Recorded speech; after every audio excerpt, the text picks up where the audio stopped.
Hello everyone, আসসালামু আলাইকুম। তো আজ আমরা বানাবো ফুচকা। ফুচকাটা খেতে তো সবাই পছন্দ করো, তো সেই ফুচকা বানানোর জন্য তোমার সঙ্গে আজ এই ভিডিওটা শেয়ার করা।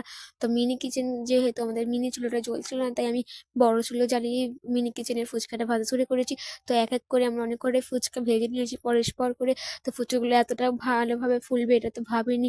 তো দেখো আমাদের এর পরের ফুচকাটাও কি সুন্দরভাবে ফুলছে, দেখুন ফুচকাটা তো দারুণভাবে ফুলেছে। তো আমাদের ভিডিও কি তোমাদের ভালো লাগছে আমাকে অবশ্যই কমেন্ট করবে। তো টক জল করার জন্য একটু জল নিয়েছি বাটিটাতে, জল নিয়ে জলজিরা দিয়েছি ওর উপরে।